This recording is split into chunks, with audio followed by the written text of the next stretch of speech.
Hello and welcome to another episode of the Monday Mile podcast. Today we've travelled up north to meet a man who's not just a guy that can move.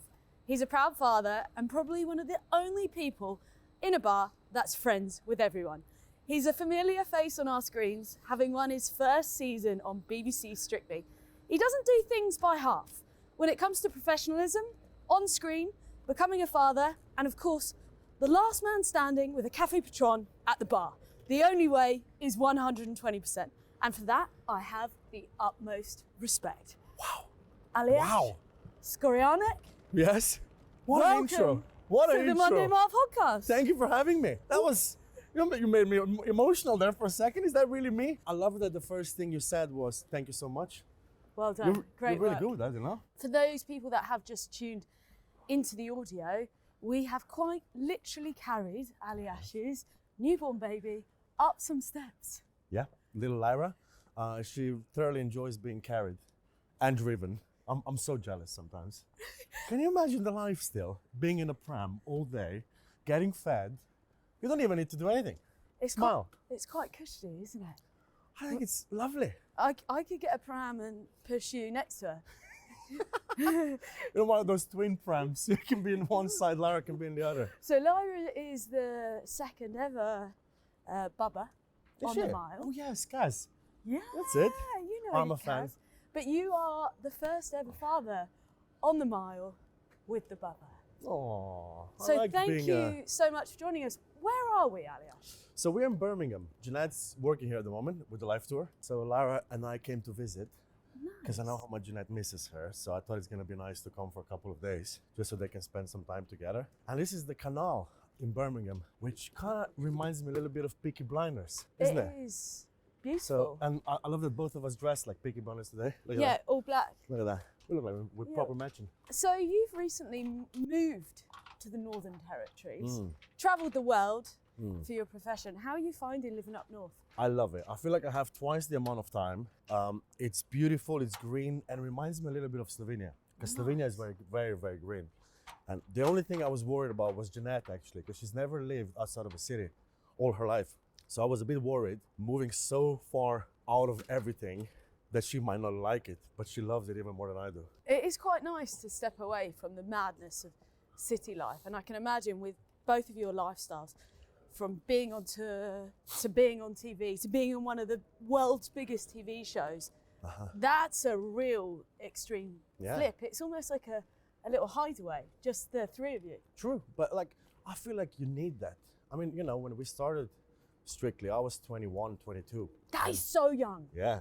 At the time, I was by far the youngest they ever had on the show as a pro. And then because the first year went really well with Abbey, then they kind of started bringing in younger professionals. But that's why I left the show when I was 32 to 31, yeah. So now I have the whole life ahead of me with the pram. Is it quite a contrast going from dancing on that show, being in the spotlight, to then sort of retreating and being a dad? I think that being in a spotlight comes with the job, doesn't it? But I never really enjoyed that part as much as actually creating and teaching celebrities. I never really enjoyed the spotlight. I always just loved the nitty-gritty of it. Rehearsals, you know, here and there a Saturday, not all of them. I was always more a fan of that. But what comes with it? I mean, it's amazing that a dancer can survive in a place like UK and make a living out of it. Like, it's one of the only places in the world that you can actually do that. That's wild. And growing up as a kid in Slovenia, I bet you can imagine that your passion for dancing could take you all around the world to dance on the biggest TV show, to be able to sustain a living and do it with your best friend and wife. Yeah. That's incredible. But the job isn't as simple as it looks from the outside. Take us to rehearsals, being given a fresh partner each year, and the process of helping them in confidence learn to be okay. Because when I think of myself, I feel like it's a big ask to go on a TV show, wear something really skimpy, and essentially bare all. Yeah, it is very exposing for anyone that ever does it. I mean, it's proper scary really when you stand on that floor for the first time, especially the first time. I admire each and every single one of them that have ever raised their hand or picked up the phone and said yes to Strictly in a nice way. Yeah. Because it is so, like you said, like it's, I mean, you're so out of your comfort zone. If you've never performed or if you ever never danced before, even more so. All you really want to do is have someone next to you that kind of helps you and guides you through it. I always felt like that was basically my job. You know, obviously, if you do Strictly as a pro, you're gonna know how to dance. You That's gotta know sort how of to the teach. easy bit, right, for Exactly. you? That's like, you need to tick that box before you even step through the door. But I found that the mental support and looking after them emotionally was just as, if not more important than the actual dancing bit. To do that job, Yeah. you are not just a dancer. You have to approach it with a deeper psychological understanding and awareness. When it comes to meeting your partner for the first time, how do you as a pro go about building that confidence from day one to week 10? Because us watching the TV, we see these incredible transformations, not only physically in weight loss, but also in emotion and the way in which people carry themselves. You see people go from this sort of slightly hunched up, nervous, to stepping with stride and confidence. It's Just incredible. Like that. Just like that. I mean, I'm in. You should do it, you know. I'm forever in posture training. I've been telling you for years now, you should so do it. Oh, I don't know. But you know what it is? I feel like I've had a couple of celebrities. I had 9, and I had a couple that the ones that surprise you the most are the ones that, you know, never stood on stage before, or, you know, they were doing something that wasn't involving performing in front of people. And those are the celebrities that for me were the most rewarding people to look after, because you have this blank canvas. Yeah. And as soon as you make them believe, that's the most important thing, that they can do it, they can do anything. If you put your mind to it, dancing is, you know, it looks very tricky and it is hard when it gets to technical stuff. Trust me, I'm aware of that. I've tried You know? your cha-cha-cha. Good. Let's not repeat what you said about me afterwards. No one needs to know that. No. This is getting filmed, isn't it? No. And if you believe in yourself, you can do it. Like, but you need someone to reassure you that you can do it.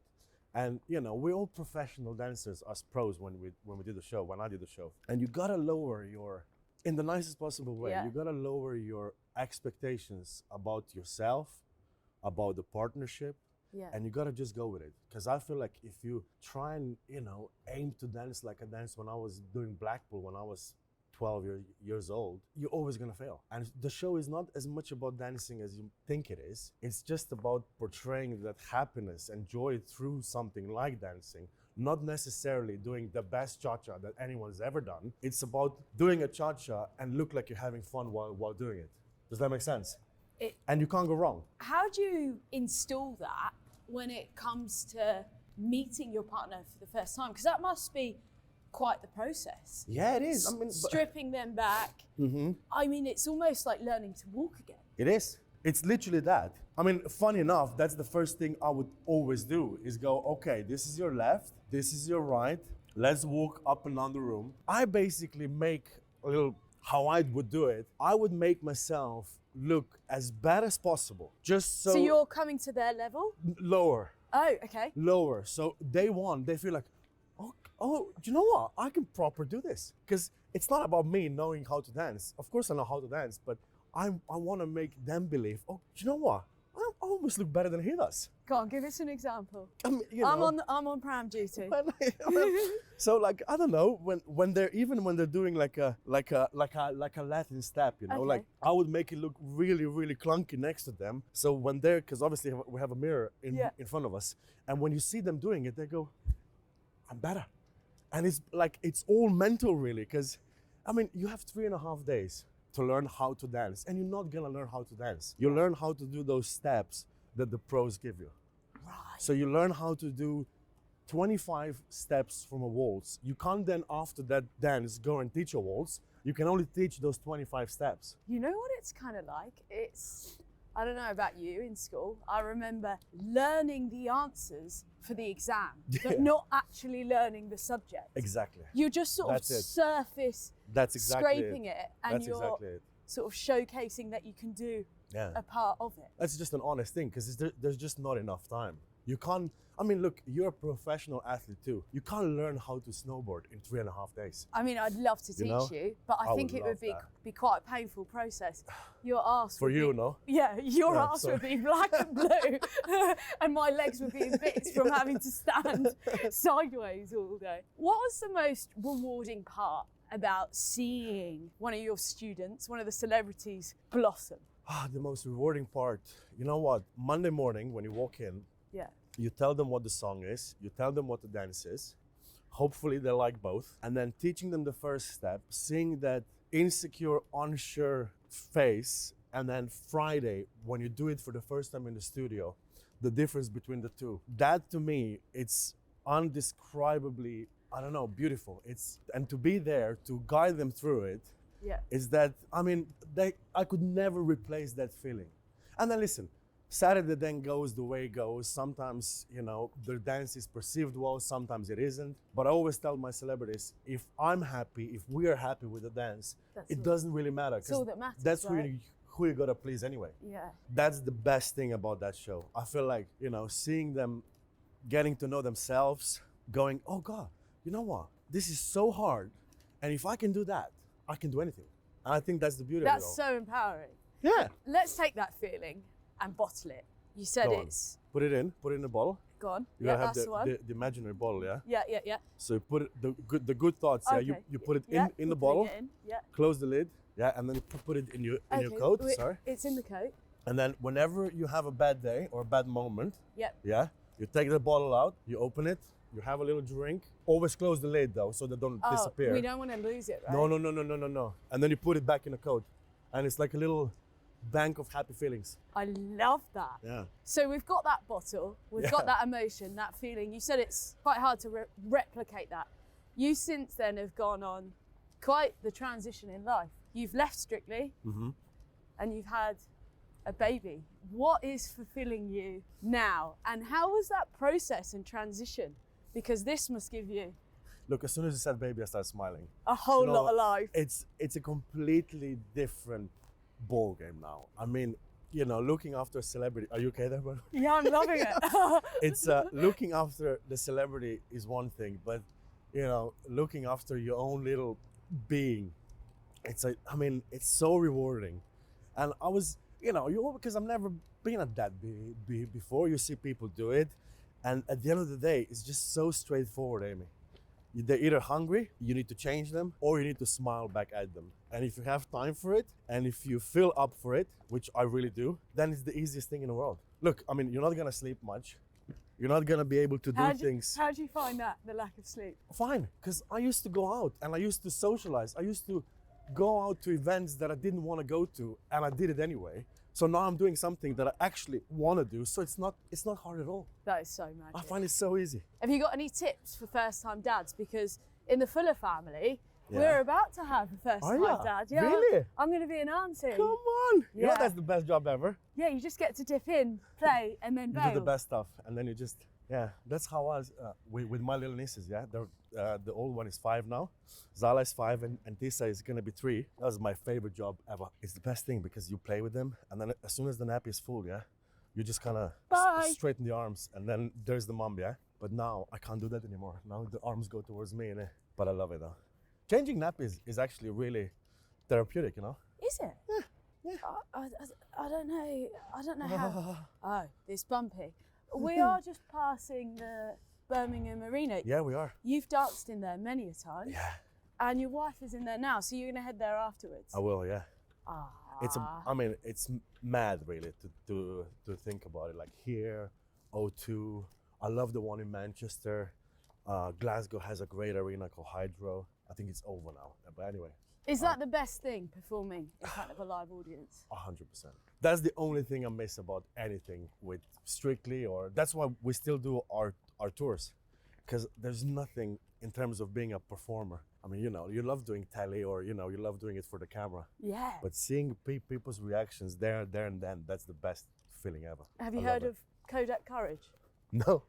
That's what I call it. So in snowboarding, Yeah? I don't know if it's the same in dancing. Somebody whacks a camera on you and you just go for it. Sa. Yeah.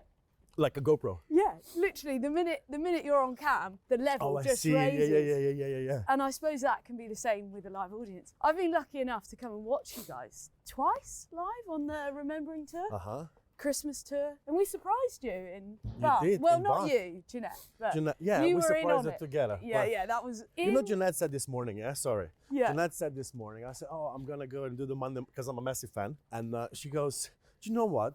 Aimee has always been so supportive, and you're one of the few people, like in our circle of friends that we have here in UK, that has always come unquestionably to support us on our shows. Oh, I love and it. you are, but you are. So I gotta tell you that. Oh, so thank you, friend. Love that. Boom. Not only we dress the same, we even. Yeah, we. Well, I need to get you snowboarding, and then we're square.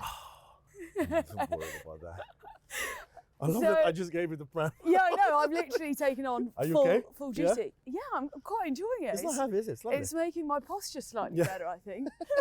It's a nice pram but as well. maybe It's I'll cool. pass her back to Go you. on, yeah. Like, so when I came to see you on tour, we've spoken about the bottle, that high of dancing in a live arena, and you sort of joked about reaching a midlife crisis at the age of 32. Yeah. And I can sort of relate to that in a sense, having a career where you're on such a high and then it ends quite abruptly. Did you find that transition in coming away from the show in between having a baby tricky, or was that merely just a gesture? I think that for me, it was more of just a gesture really, because I was thinking about it the other day. Because I got that asked a few times and I never know what to say, but I'm thinking of it like that now. I started dancing and practicing and training when I was 5 years old. Yeah. Yep. And I've done it competitively till I was 18. Then I started doing theater at 19. Then I started doing strictly at 21, 22. And then I stopped that to be a dad. So I don't feel like I've ever really stepped away from anything. I feel like I've sort of constantly went from one thing to another. Yeah, and I only stopped doing strictly because I feel like I've done it for so long. I've done every single dance, every single idea that I had in my head. I feel like I've done. And I was a little boy from a little Slovenia. And why not somebody else like that, get that spot and have that opportunity when when you're really, really eager and hungry for it. Not that I wasn't. I basically left because of that, and we kind of decided that we want to have kids. And I didn't want to do strictly and have a baby because you can't do it to 120%. Well, you can't. It's the 120% rule. Exactly. And if you do strictly, do it 120%. And I feel like, listen, we're all different. But in my case, I want to be a dad 120% as well because she deserves it. That's so mega. I can really relate to that because I often get asked the question, why did you stop snowboarding? Why did you stop? And like, what happened? Why did you? Because I was content. I felt like I'd done it. I'd achieved what I wanted to achieve and it wasn't fulfilling me anymore because I'd done that. I didn't want to stay on the same hamster wheel and be defined by just being a snowboarder. There's more to life, I believe, than doing the same thing. And I think exploration, expanding and growth comes from stepping outside of your lane. Beautiful. So that's why I stopped. Makes absolute sense. Job done. If I keep going to Austria every year and ride the same glacier, you know what I'm going to see? The same faces, but also, unfortunately, the mountains melt in front of our eyes. I've done it and I had my time and I'm so grateful for that, but I'm really happy to walk away from it. Hey man, I mean, that was beautiful, that. Boom, there you go. I mean, you couldn't have said it better there. I've always admired you from an athlete's stand, but like hearing you say that, even more so. Because it takes a lot of courage. It's something that, it's such an uncertain thing to do. All I ever did was dance. And now you kind of take that away. Well, what can I do? And you realize you can do everything else. Whatever you want. You know, the world you is can your literally oyster. do anything you want. I mean, you still need to apply yourself to it. Yeah. Things don't just happen like they did when you were practicing to go to the Olympics, or you just got to do it. You got to put yourself in the environment. Sounds like a Nike commercial now. Just do it. Just do it. Just do it. We're doing it. We're walking. We're out. Walking and talking, getting our steps I can't feel my ears, by the way. I should have bought you a hat. Since when is this like minus now here? I know, -2 today. Talk to me a little bit about your routine now you're a dad. Things must have changed quite a bit. How are you maintaining your fitness? You're going from all of that dancing to a whole lot of bopping and walking. When I say bopping, is that what you call it? Bouncing. Oh, bouncing. I know. I bet you've got a good bounce to the beat as well. I perfected it. Yeah, I perfected it. We actually do a lot of foxtrot. Do you? That's the best way No. Lyra can fall asleep. Around the kitchen counter, we do foxtrot. Foxtrot is the running one, yeah? No, foxtrot Oh. is a slow, quick, Oh, slow. the sensual, smooth. It's like Frank Sinatra Yeah, holding a baby, singing My Life. That kind of vibe. rhythmic. Very rhythmic and suave and smooth. So where were we? take us to your Monday morning Yeah. routine. What are we likely to see you and Janette doing in the Škorjanec Yeah, that was good, Škorjanec. household? I'm not gonna lie. Janette is the one that gets waken up by Lyra. Yeah. Lyra Scott is on Janette's side of the bed. That's good. Perfect. Gets you out of that. So whenever she's home, she likes to do the morning. Then I always wake up anyway. As soon as I hear her coo or make Yeah. a little noise, I always wake up. But then I kind of linger in bed for a couple more minutes, and then we go down. We change her, we prep the milk, then we feed her straight away. She's really good with sleep lately. And then normally, if we're home and if we have nothing to do, if nothing is immediately scheduled, Yeah, we like to go for a little walk now. nice. And then I would go and get some groceries for the day. And then I started cooking. Go on. I know. What are we cooking? Well, it depends. You see, I really, because Slovenia is so close to Italy, yeah? I really love making pasta, like a good pasta. Okay. My mom makes this mean bolognese, so I'm Oh, like yeah, trying to go do that. on. But it's so tough though. Hearty bolognese in the middle of winter is the one. Oh, and to make it good, like I thought it's like the simplest dish to make, but if you want to make it good, like a good sauce, 3 Yeah. hours. No. It's brilliant. Do you put wine? That's what my nan Yeah, used red to do. wine, yeah, Yeah, a bit of red absolutely, wine yeah. in there. And even what wine you use, Okay, all of that matters. What are we using? What? Come on. You have those People cooking want to know wines. the details, Abby. I like to put this, I mean, it sounds like awful, but Pinot Noir. Okay, Yeah. yeah. I don't know why, but Nice, maybe nice. because it's very heavy, I guess. Yeah, yeah, I mean, yeah. I don't really drink wine, so. So a bit of stodge. Nice, Stodge, so yeah. bit of a walk, And that's it, really. some nice food. And then we just like spending time together because we're so rarely at home doing nothing. Do you know what I mean? But Yeah. because we tour, like she was 3 months old when we went on a Christmas tour. Lyra's been in about 50 hotels of more, and she's 5.5 months old. How have you found that process? Because when they're younger, notoriously it's slightly easier, or has Well, that been tricky? She's so good. Like she's a really good baby. Like that's for sure. But I feel like when you have babies or kids, if you tailor them to your life. Yeah, I mean, obviously the whole world is gonna revolve around them. But in terms of, in our case, because we tour and we're so much around, you kind of make it normal for them that's it. So it's not a panic. You plan for everything. You're still calm, but you make them think that's normal. yeah. So got you. she's absolutely fine now. Like I would put her on my own in the car and then go down to London for 5 hours, and she's absolutely fine with it. Has it made you level up your organisation skills? Oh, but yeah, I mean, I'm not gonna lie, it's more Janette really, but I'm not gonna take all the credit or any really, but Janette's brilliant like that. She's an amazing planner. We've got the diary out as well, Yeah, schedules. yeah, I never look at it, but yeah, it's there. Yeah, Yeah, just roll with the vibe. just go with it. Talk to me a bit about your wellness routine now. You told me you're off up to a special class tonight. I'm sure the ladies are going to love that. Yeah, it's called a reformer Pilates. I don't even know why I said yes, Amy. I'm not gonna lie, because I had a look after I said yes what it is, and it's proper hard, isn't it? Oh, it's hardcore. Bloody me. So yeah. So we're likely to be seeing you No, at the local Pilates class in Wilmslow. definitely not. You probably won't see me. I think that's tonight. That's the only time I'm ever gonna go. I don't know. I'm like that, you see. I say, people ask me to do something, I say yes, and then after that, I'll go and check what it actually is. Yeah, fair. I can definitely relate to that. Do you want to do this? Yeah. Yeah. No, actually, no. I think the It's too word late. yes takes you to some incredible places, though. True. Have you got any occasions where you said yes and it's been one of the best life-changing moments you've ever had? Yeah, Janette, please don't take it. Cut. Cut. No, I'm joking. Alijaž, we've got 2 questions that we'd like to ask everyone on the Monday Mile podcast. Go on. The first one is, what is your relationship like with Monday? I love Mondays. You know why? Because in our world, in our industry, people like to watch dancing on the weekend. Yeah. So Monday's normally off. Ah, amazing. You know what I mean? Yeah, so you're chilling. I love Mondays. The bolognese is out. The sauce is being made. No one wants to go and watch a show on a Monday night. Do you know what I mean? Yeah. So that means day off. Show day's day off. Exactly. And lastly, Alijaž, do you have any life mottos or quotes that you live by that you can share with our listeners? Yeah, I got one. Go on. One of my favorite sayings, it's not actually that big here, but it's the shortcut is the longest way. Oh, Yeah. that's strong. It is. My mom would always tell me that when I was growing up. Whatever you do in life, do it properly. Don't take shortcuts. Don't beat around the bush.